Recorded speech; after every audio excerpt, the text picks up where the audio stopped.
The Thirassi had ruled the galaxy for 12,000 years, and in all that time, they had never once been afraid. They were tall, elegant creatures with shining black shells and 6 limbs that moved with the grace of dancers. Their empire stretched across 4,000 star systems. Their fleet of 90,000 warships, each one the size of a small moon, had crushed every rebellion, every rival, every threat the galaxy had ever produced. They called their warships Void Reapers, and the name alone was enough to make entire civilizations surrender without a fight.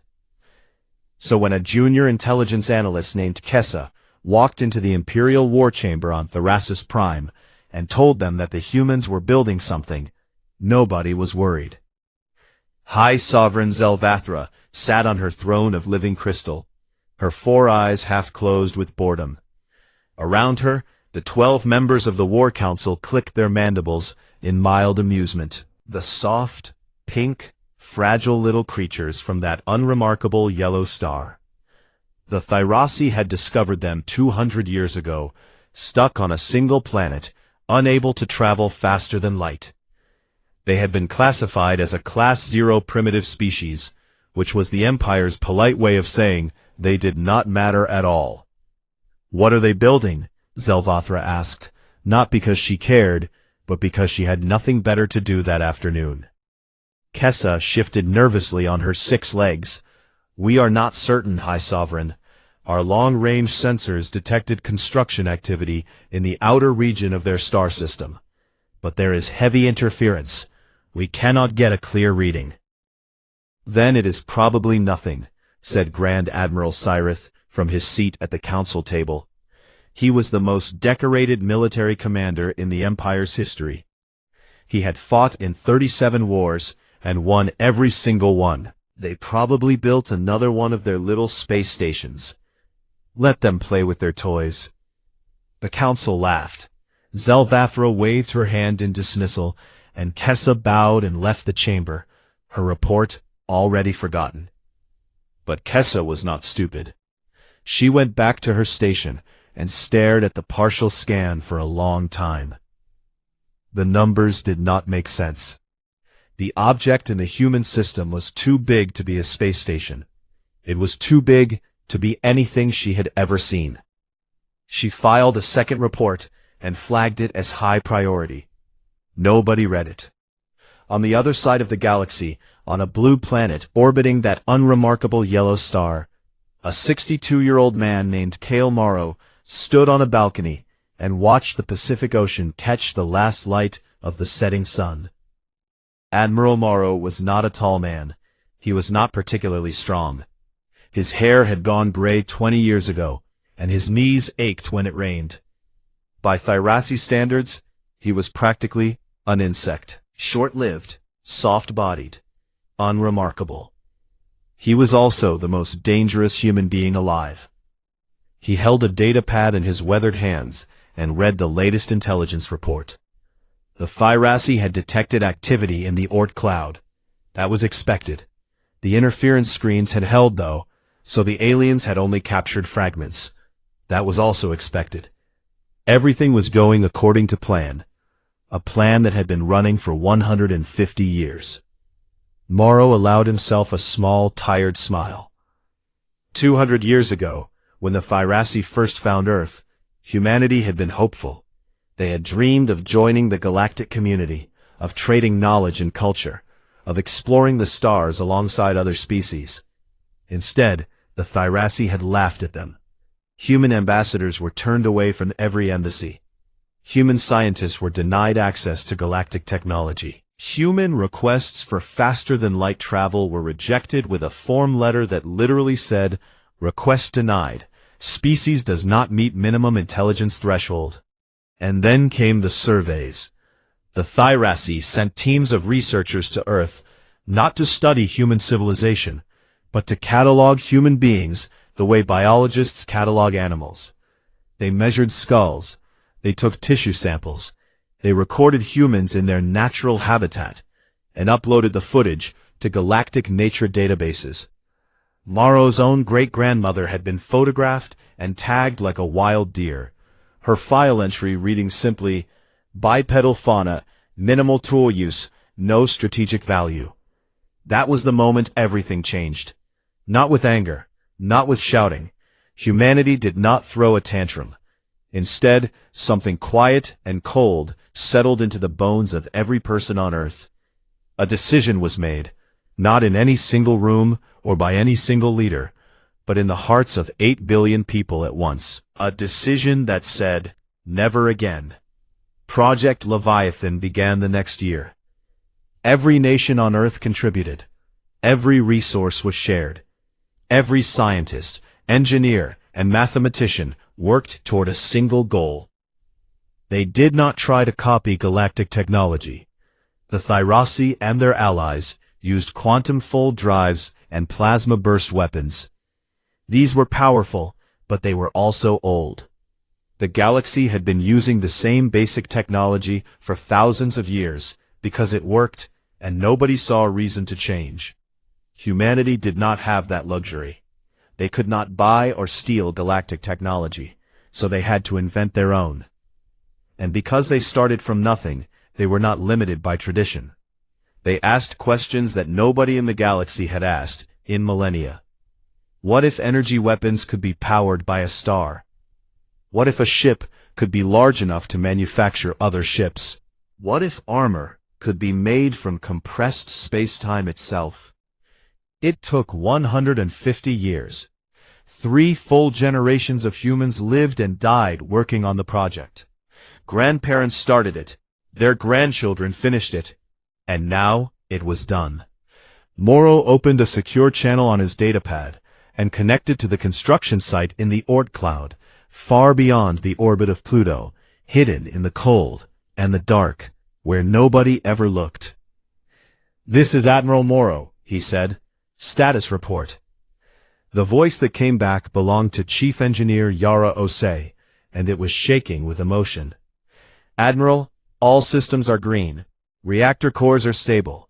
Hull integrity is at 100%. Weapon arrays are loaded and calibrated." She paused, and when she spoke again, her voice cracked. "Sir, she is ready." Morrow closed his eyes for a moment. 150 years. Billions of hours of work. The single greatest achievement in human history. "Send me the visual," he said. His datapad flickered, and a holographic image appeared above the screen. At first, he could not understand what he was seeing. The scale was wrong. The scaffolding that surrounded the object stretched for thousands of kilometers in every direction. Construction drones moved across its surface like ants on a mountain. Its hull plates were the size of continents. Its engines were the size of moons. Weapon arrays ran along its spine like a ridge of thorns, each one longer than anything the Thyrasi had ever built. The UES Leviathan, 3,200 kilometers long. Not a ship, a weapon shaped like a world.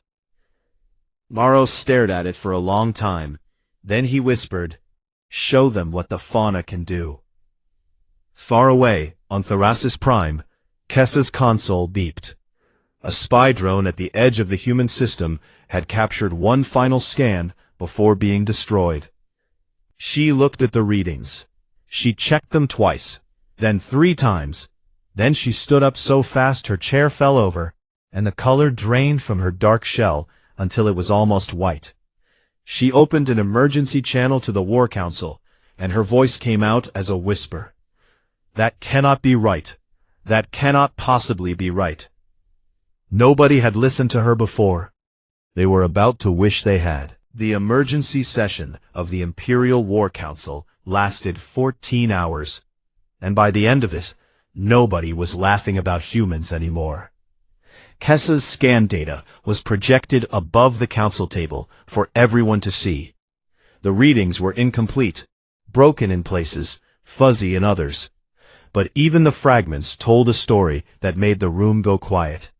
There was an object in the human star system that was larger than anything the Thyrasi had ever built. Larger than anything anyone in the galaxy had ever built. And it appeared to be a single ship. "The scan is corrupted. said Counselor Dreth, waving one of his 6 arms as if swatting away a fly. Our spy drone was destroyed before it could complete the reading. These numbers are meaningless. The numbers are not meaningless, Kessa said from the edge of the room, where she had been allowed to stand but not sit. Junior analysts did not get chairs in the War Council. Even if we assume a 40% error margin, the object is still over 2,000 kilometers in length. That is larger than our largest Void Reaper by a factor of 100. Impossible, Dreth said. The data says otherwise, Counselor. Grand Admiral Cyrith had been silent for most of the session. He sat with his forearms crossed and his dark eyes fixed on the holographic display. He was old, even by Thyrasi standards, and he had seen enough strange things in his long career to know that the universe did not care what anyone thought was impossible. We cannot ignore this, he said finally. His voice was calm and cold, the voice of a commander who had ordered the destruction of entire worlds. If the humans have built a weapon of this scale, we must respond before they can use it. High Sovereign Zelvathra leaned forward on her throne. She was angry, but not at the humans. She was angry because this situation was embarrassing. A Class 0 species was not supposed to cause problems. It was like discovering that the insects in your garden had built a cannon. We will send an inspection fleet, she decided. 300 Void Reapers and a full sensor armada. They will enter the human system, demand answers, and if necessary, remove whatever the humans have built. This is not a war. This is pest control. Cyrith nodded. It was not enough ships for his liking, but it was a start. 10 days later, 300 Void Reapers dropped out of warp at the edge of the Sol system. Each ship was enormous, a dark sphere of metal and weapons, bristling with plasma cannons and shielded by energy barriers that could absorb the impact of a small asteroid. Together they formed a wall of military power that had crushed civilizations far more advanced than humanity. Grand Admiral Cyrith stood on the bridge of his flagship, the Wrath of Thyrasis, and watched the human system on his display. 8 planets, 1 yellow star, 1 small blue world filled with 7 billion soft-bodied creatures who had somehow annoyed the most powerful empire in galactic history. Begin broadcasting on all frequencies, Cyrith ordered. Standard subjugation protocol. Inform the humans that they will allow full inspection of their system and surrender any unauthorized military constructions. Failure to comply will result in the immediate destruction of their orbital infrastructure. The message was sent. Cyrith expected a response within minutes. Begging, probably. Maybe bargaining. Every species reacted the same way when 300 Void Reapers appeared in their sky. But the response did not come from Earth. It came from behind Neptune. The first sign was a gravitational ripple that made every sensor on every Thyrasi ship scream with alarms. Something so heavy that it bent the fabric of space around it, like a stone pressing into cloth. Then came the light, a glow from behind the ice giant that grew brighter and brighter until it rivaled the sun itself. Cyrith's display flickered and distorted as the electromagnetic interference overwhelmed his instruments. "What is that?" he said. Nobody answered. Every officer on the bridge was staring at their screens, with their mandibles hanging open. The Leviathan came around Neptune like a creature rising from the deep ocean. It moved slowly because it did not need to move fast. It did not need to rush. It did not need to hide. It simply appeared, and the act of appearing was enough. Cyrith's tactical computer tried to classify the object and failed. It tried again and failed again. The computer was designed to analyze warships, and what it was looking at was not a warship in any sense the computer understood. At 3,200 kilometers long, it was wider than some of the moons in this system. Its hull was a dark gunmetal gray, and it absorbed light rather than reflecting it, which made it look less like a ship and more like a hole in space. Weapon arrays lined its surface in rows that stretched beyond the horizon of the ship itself. Each individual weapon was larger than a Thyrassi Void Reaper. The bridge of the Wrath of Thyrassus went completely silent. Cyreth could hear the hum of his own ship's engines, the soft clicking of computers, and the rapid involuntary chattering of his own mandibles, which was the Thyrassi equivalent of a racing heartbeat. His tactical officer spoke first. "Grand Admiral, the object is 3,200 kilometers in length. Mass is, sir, the mass reading cannot be correct. It is generating its own gravitational field. It has weapon systems that do not match any known technology in our databases." The officer paused and swallowed hard. "Sir, it is a ship. It is a single ship." "That is not a ship," Cyrith whispered. "That is a monster." Around him, 300 Void Reapers sat motionless in space. Not one captain gave an order. Not one gunner targeted a weapon. 300 warships that had conquered star systems sat like rabbits frozen in the shadow of a hawk. Then a voice came through on all frequencies. It was calm. It was unhurried. It spoke in simple, clear words that were automatically translated into every language in the galaxy. "This is Admiral Kale Morrow of the United Earth ship Leviathan. You are in our space. You are not invited. You have 60 seconds to reverse course. There will not be a second warning." Cyrith stared at the display. His mind was racing, running through every tactical option he had. He could attack. 300 Void Reapers could unleash enough firepower to crack a planet. But his tactical computer had already run the simulation, and the results were clear.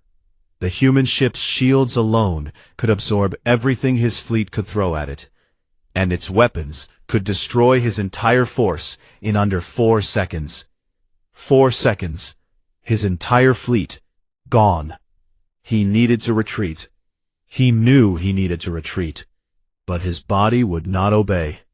He was frozen, caught between training and terror, and the seconds were ticking away. 58 seconds passed. 59, 60, 61. The Leviathan fired. A single beam of golden-white energy erupted from one of its forward weapon arrays. It was a Helios Lance, a directed energy weapon powered by contained stellar plasma, and it was like nothing the galaxy had ever seen. The beam passed through the narrow gap between Cyreth's flagship and its nearest escort, missing both ships by less than a kilometer. The heat alone melted the outer hull plates on both vessels. Warning alarms screamed across every deck. Crew members were thrown from their stations. The beam continued for 1.2 million kilometers before it faded. In its wake, it left a trail of superheated particles that glowed like a scar across the darkness of space. It was a warning shot. A single shot from a single weapon from a ship that had thousands of them. Cyrith found his voice. "All ships," he said, and he did not recognize the sound of his own words. "Full retreat. Now. Get us out of here. Now." 300 Void Reapers turned and ran.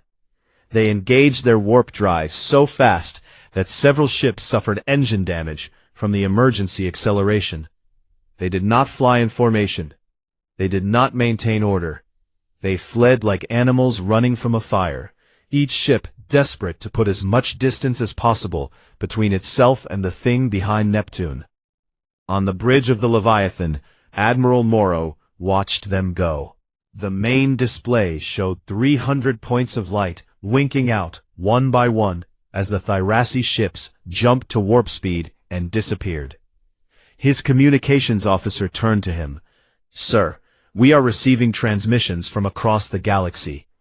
Every sensor network within 500 light-years detected the Helios Lance discharge. Everyone is asking what just happened." Morrow nodded slowly. He looked tired. He looked old. He looked like a man who had carried a very heavy weight for a very long time. "Tell them," he said quietly, "that humanity would like to introduce itself." Grand Admiral Cyrith stood before the Imperial War Council and told the truth, and the truth nearly destroyed the room. "The human vessel could have killed my entire fleet in under 4 seconds, he said. His voice was flat and steady, the voice of a soldier delivering a field report, but his mandibles betrayed him with a faint tremor that everyone in the chamber could see. I know this because my tactical officers ran the simulation 11 times. The result never changed. 300 Void Reapers, 4 seconds, total loss." The War Council erupted. Councilors shouted over each other. Some demanded that Cyrith be arrested for cowardice.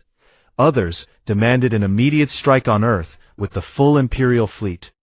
High Sovereign Zelvathra slammed her fist on the arm of her throne, and the sound echoed through the chamber like a gunshot, silencing everyone.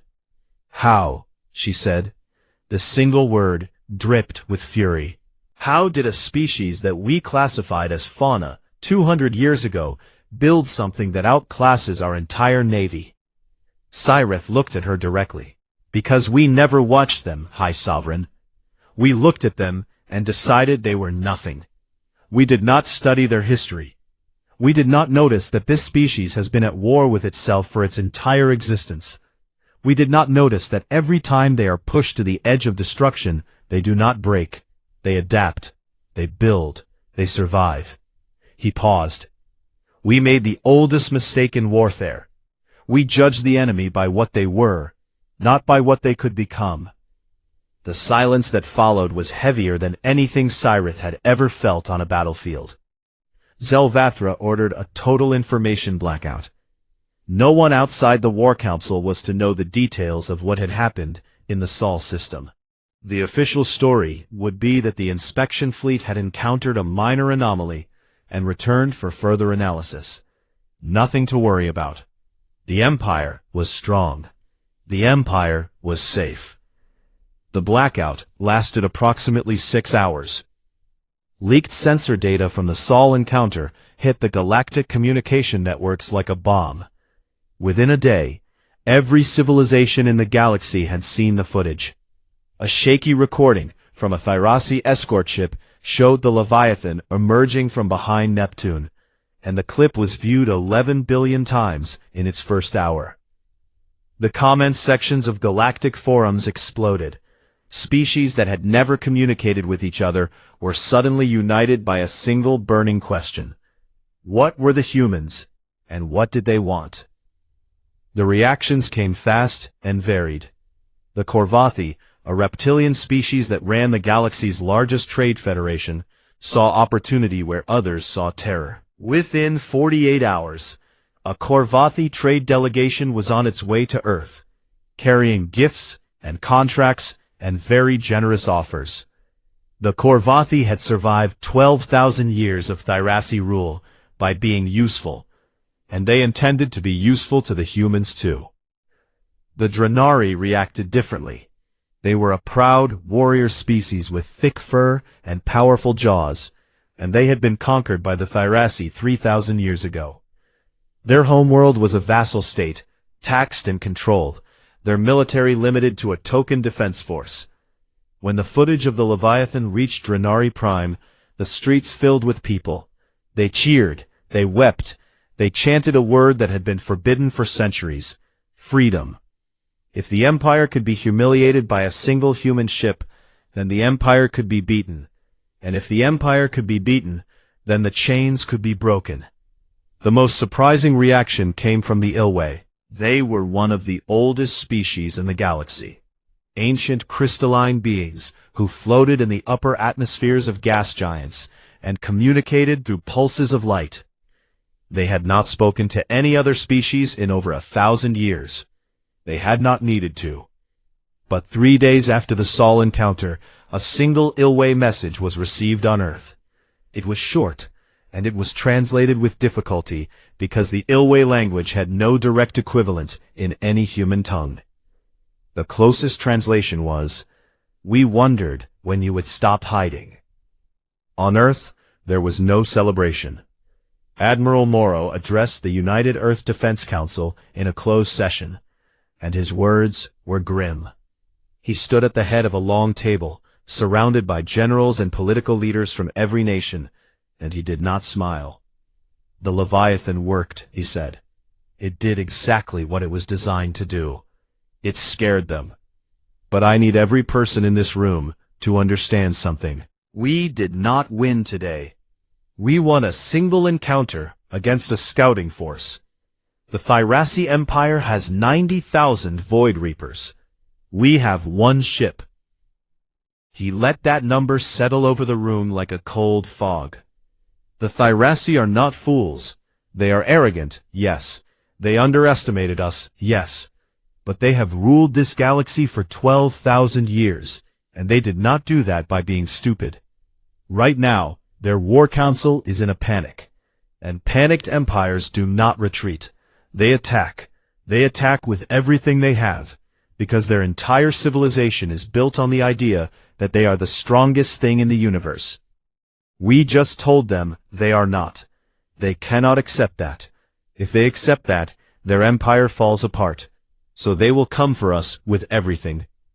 A general at the far end of the table spoke up. How long do we have? Morrow pulled up a holographic display showing galactic fleet movements. Red dots were already converging from across the empire. Thousands of Void Reapers being recalled from patrol routes and garrison posts. Based on fleet movement patterns, we have approximately 3 weeks before they can assemble a full strike force. Maybe 4, if their logistics slow them down. He looked around the room. That is not a lot of time, but it is enough. He touched the display, and the image changed to show the interior of the Leviathan. The council members leaned forward. Most of them had never seen what was inside the ship, even though their governments had helped build it. The interior of the Leviathan was not what anyone expected. It was not filled with crew quarters and control rooms. Most of it was empty space, vast hollow chambers the size of countries, filled with robotic arms, assembly lines, and fabrication systems. The Leviathan was not just a warship. It was a factory, a machine that built machines. Project Leviathan was never about building one ship, Morrow explained. It was about building the ship that builds the fleet. The Leviathan's internal construction bays can produce a fully operational Titan-class destroyer, 800 kilometers long, in approximately 5 days. It can produce fighter craft by the thousands. It can manufacture its own ammunition, repair its own hull, and refuel itself by scooping hydrogen from gas giants. He paused to let the council absorb this. As of this morning, the first 4 Titan-class destroyers are already under construction. By the time the Thyrassi arrive, we will have 12 destroyers and 4 full carrier groups. It is not enough to match their numbers. Nothing we build in 3 weeks will match 90,000 warships. But our technology is generations ahead of theirs. Each one of our destroyers can take on hundreds of their ships. He trailed off. He did not need to finish the sentence. Everyone in the room had seen what a single Helios lance could do. Deep inside the Leviathan, in a construction bay that stretched for hundreds of kilometers, a technician named Priya Sharma monitored the assembly of the first Titan-class destroyer. The skeleton of the ship was already taking shape, massive ribs of reinforced hull material being welded into place by swarms of construction drones. It was growing before her eyes, like watching a building rise in fast forward. Her console beeped with an updated timeline. She looked at the numbers, checked them twice, and opened a communication channel to Admiral Morrow. Sir, the first batch is ahead of schedule. We will have 12 Titan-class destroyers ready within the week. There was a pause. Then Morrow's voice came back, calm as always. Make it 8 destroyers and 4 carrier groups. We are going to need fighters too. Priya nodded and adjusted the production schedule. Around her, the Leviathan hummed with purpose. Thousands of construction bays, all running at full capacity. all building the tools of war that humanity prayed it would not need, but knew it would. Somewhere out in the darkness of the galaxy, 90,000 warships were gathering. The largest fleet ever assembled in galactic history was pointed at one small star system. And inside that star system, a factory the size of a world was building its answer. They came from every corner of the empire, and they filled the sky like a plague.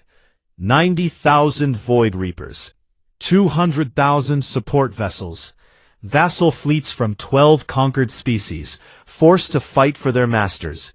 In total, more than 400,000 warships dropped out of warp at the edge of the Sol system, and for a brief, terrible moment, they blocked out the stars.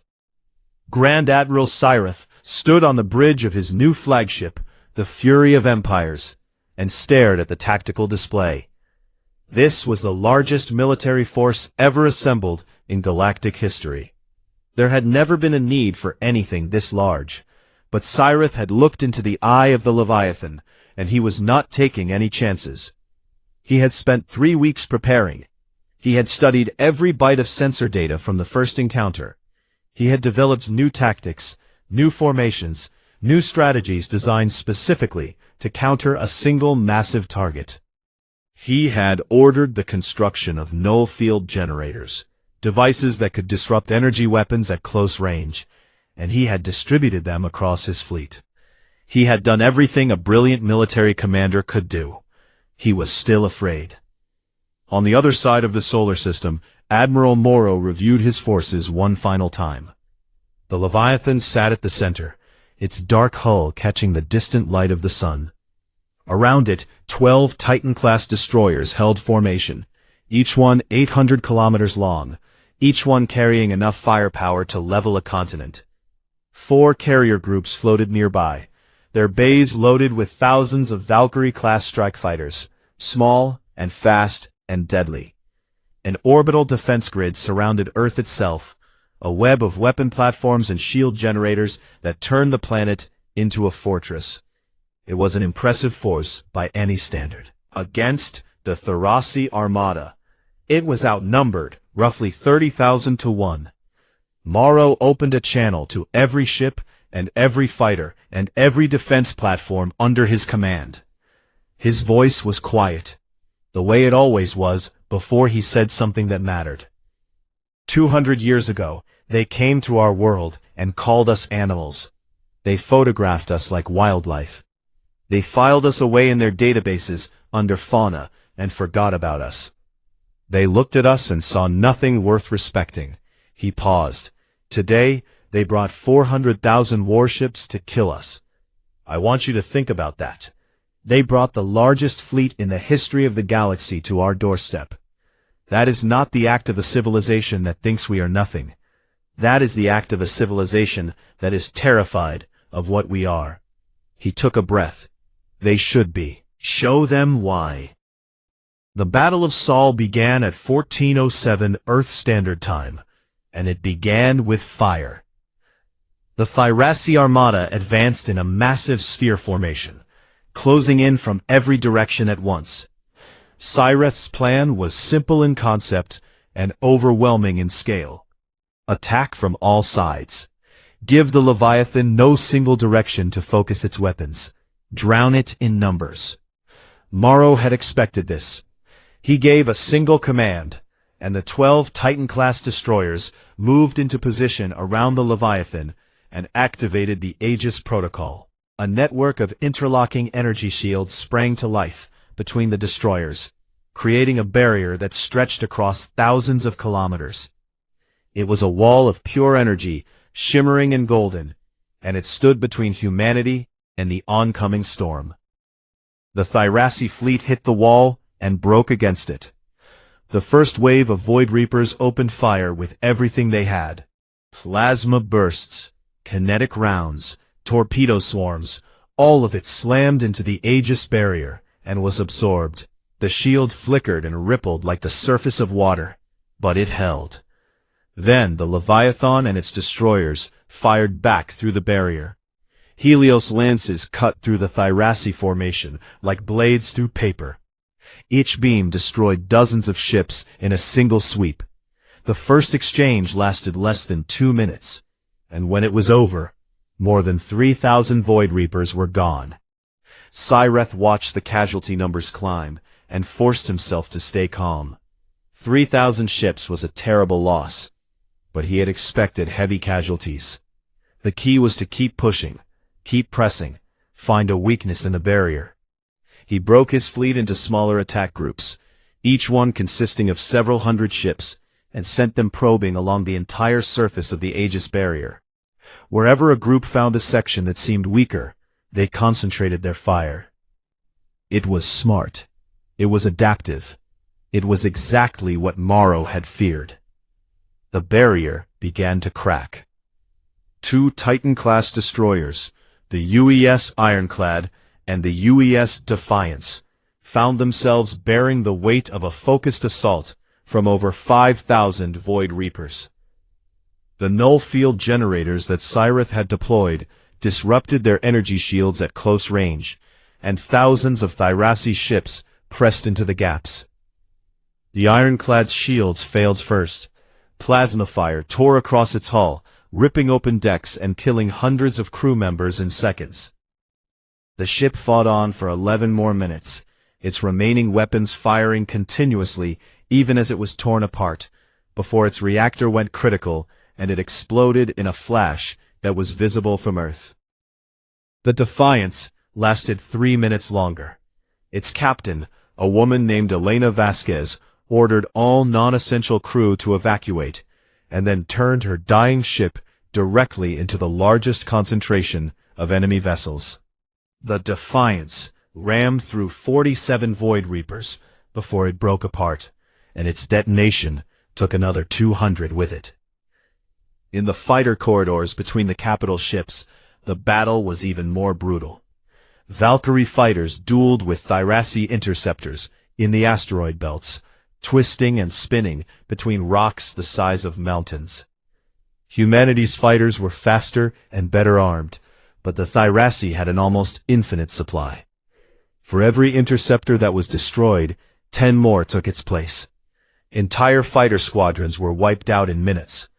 Pilots died alone in the cold dark, their last transmissions lost in the static of battle. Morrow felt every death. He stood on the bridge of the Leviathan and watched the tactical display with a face made of stone, but his hands gripped the railing so hard his knuckles were white. This was the cost. This was always going to be the cost. He had known it for years, had planned for it, had accepted it. But accepting it in theory and watching it happen were two very different things. 2 hours into the battle, the Thyrasi had lost over 15,000 ships. Humanity had lost 2 Titan-class destroyers, over 800 fighters, and more than 30,000 lives. The Aegis barrier was weakening. The remaining 10 destroyers were straining to maintain it. If the barrier fell, the Thyrasi would swarm the Leviathan directly, and even the Leviathan could not survive 400,000 ships at close range. It was time. All ships, execute withdrawal pattern Omega, Morrow ordered calmly. Clear the central corridor. Repeat, clear the central corridor immediately. The human fleet obeyed instantly. Destroyers and fighters pulled back in a coordinated movement, opening a wide channel directly through the center of the formation. To the Thyrasi, it looked like a gap in the defense, a weakness to exploit. Thousands of ships surged forward into the opening. They were wrong. Deep within the Leviathan, systems that had never been activated before came online. The Stellar Convergence Array, a weapon so powerful that most galactic scientists considered it theoretically impossible, drew power from a network of relay satellites that humanity had hidden throughout the solar system over the past century. These satellites connected to the sun itself, tapping into its energy output and channeling it through a series of focused compression fields directly into the Leviathan's main cannon. The weapon fired. A beam of compressed stellar energy erupted from the bow of the Leviathan, It was miles wide. It was brighter than the sun. It moved at the speed of light, which meant that the ships in its path never saw it coming. They were simply there one moment and gone the next. The beam tore through the heart of the Thirassi fleet in a line that stretched for millions of kilometers. Everything it touched ceased to exist. Ships, debris, even the dust and particles floating in the void were vaporized instantly. When the beam faded 3 seconds later, more than 20,000 Thirassi warships had been erased from existence. A visible scar of glowing particles hung in space where they had been, a wound in the darkness that would be visible for centuries. On the bridge of the Fury of Empires, Grand Admiral Sci-Fi watched the tactical display update. An entire section of his fleet simply vanished from the screen. 20,000 ships, gone in 3 seconds. He had seen planets die. He had ordered the destruction of civilizations, but he had never seen anything like this. He felt something he had no word for. The closest human translation was awe. The surviving Thirassi fleet shattered. Ships broke formation and fled in every direction, engaging their warp drives without waiting for orders. The vassal fleets were the first to run, having no desire to die for masters who had conquered them. Within minutes, the Great Armada was scattering like leaves in a hurricane. Sci-Fi did not try to stop them. He knew it was over. He had brought the largest fleet in galactic history to crush one species, and that species had broken it in half. Before he ordered his own retreat, he opened a private communication channel. It was encrypted, narrowband, meant for only one person to hear. On the other end, Admiral Morrow answered. The two old soldiers looked at each other through the static. Sci-Fi's mandibles were still, his eyes dark and unreadable. Morrow's face was gray with exhaustion and grief. "How long?" Sci-Fi asked quietly. "How long have your people been planning this?" Morrow's answer was immediate, as if he had been waiting his entire life for someone to ask. "Since the day your survey ship catalogued my great-great-grandmother as Fauna." Sci-Fi stared at him for a long moment. Then he dipped his head in the smallest of nods, the Thirassi gesture of respect between equals, and closed the channel. The Fury of Empires turned and jumped to warp. Behind it, the Sol system fell silent, except for the hum of the Leviathan and the quiet weeping of crews mourning their dead. And deep inside the Leviathan, the construction bays kept running. They had not stopped during the entire battle. The Thirassi Empire did not fall in a single day. It crumbled over weeks, like a building with its foundations pulled out from under it, and the galaxy watched it happen in real time. High Sovereign Zelvathra was the first to go. 3 days after the Battle of Sol, a group of reformist politicians and military officers stormed the imperial palace on Thyrassus Prime and removed her from the throne. There was no trial. There was no speech. She was simply escorted to a small room and told that her reign was over. She had ruled for 400 years, and it ended with a locked door and silence. The new government immediately sued for peace with Earth, but it was already too late to hold the empire together. The vassal species had seen the footage. They had watched the largest fleet in galactic history break itself against a single star system. And they had drawn the obvious conclusion. If the Thirassi could not defeat the humans, then the Thirassi could not defeat anyone. The Drenari were the first to declare independence. Their announcement was broadcast across every galactic channel, and it was not polite.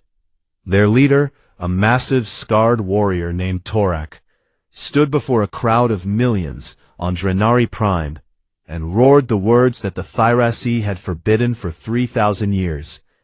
"We are free. We are no one's servants, and if the Empire wants us back, they can come and try." Nobody came and tried. Within a month, 23 more species declared independence, then 40, then 70.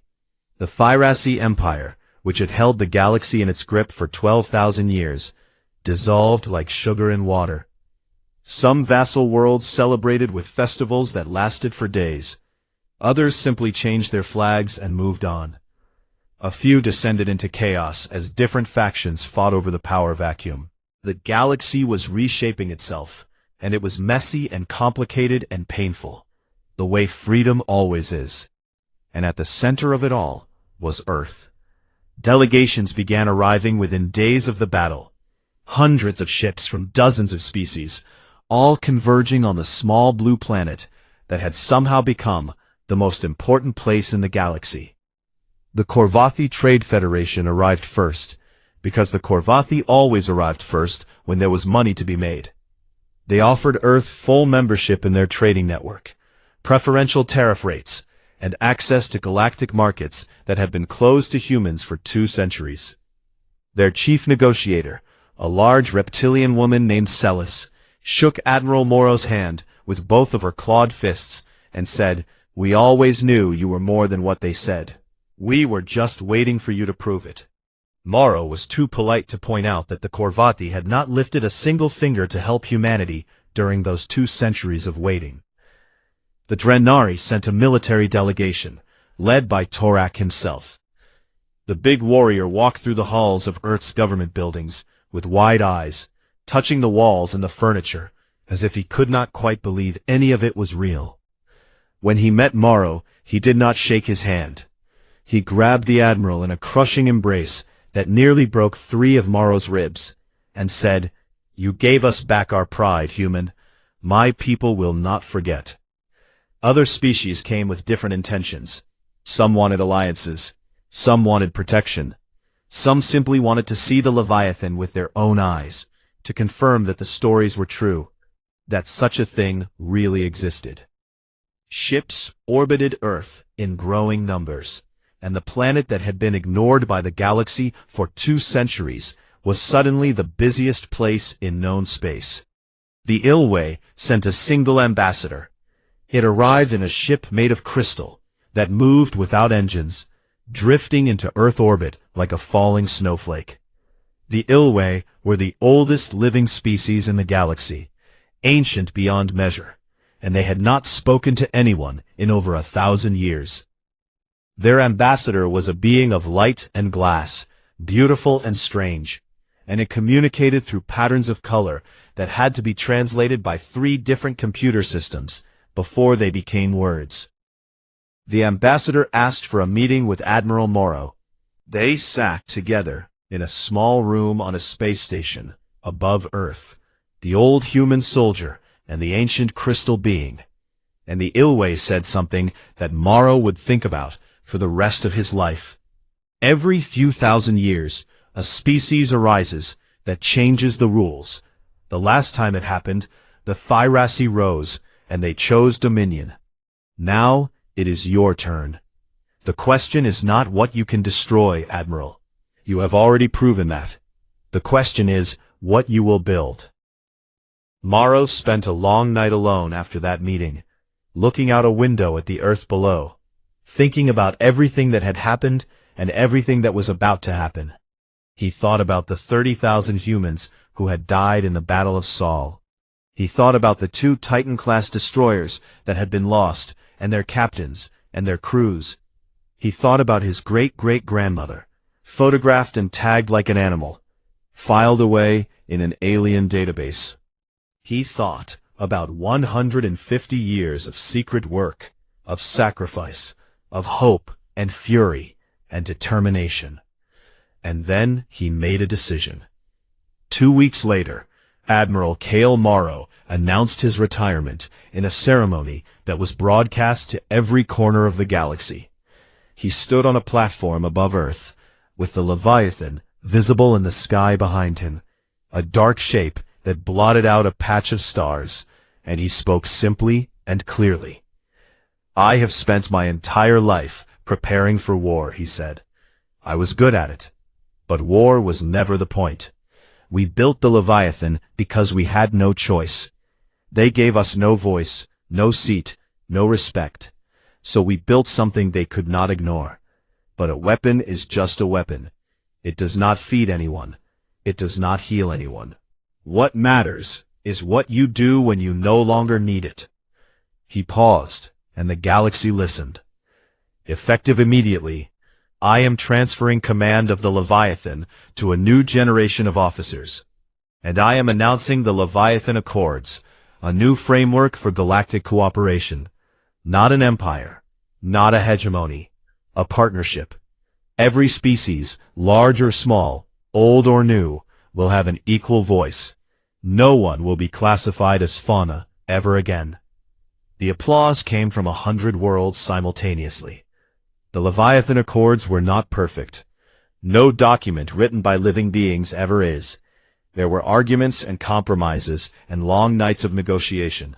Some species refused to join. Some joined and then left and then joined again. The process was slow and frustrating and deeply, wonderfully democratic. But the core of the Accords held. The Leviathan itself was gradually retrofitted from a warship into something new, a mobile diplomatic capital, a humanitarian platform, a city ship that traveled the galaxy offering aid and mediating disputes.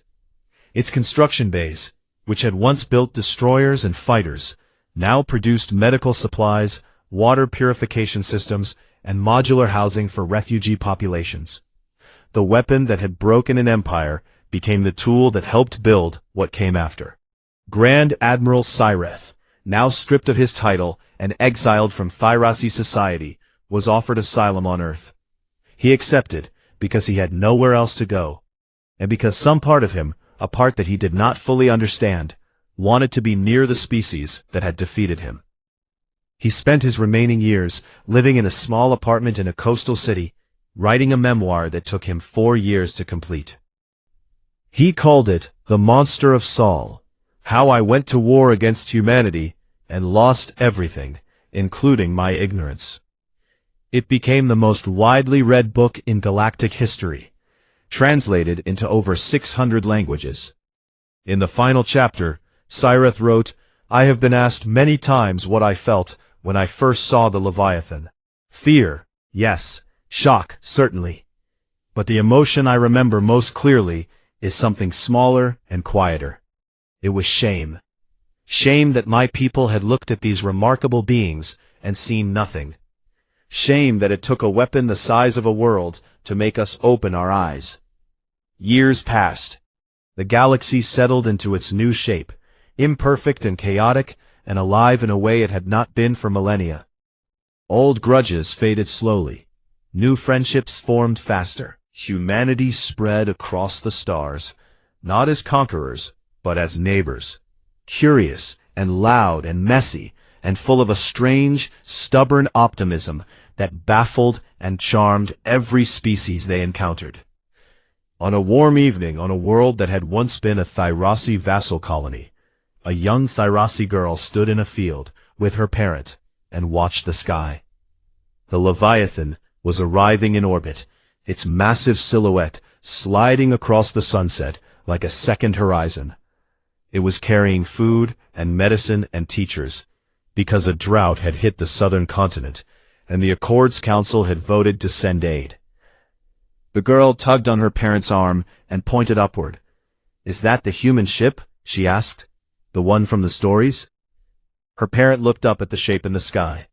It was hard to believe, even now, even after all these years, that something so impossibly large could exist, that it had been built by a species that had once been called vermin. That is the one. The girl stared at it for a long time, her 4 young eyes wide and bright with wonder. Not fear, not horror, wonder. It is beautiful, she said, and high above, inside the ship that had changed everything, the lights were on, and the hallways were busy, and the construction bays hummed with a new kind of purpose. The monster of Sol had become something else entirely. It had become a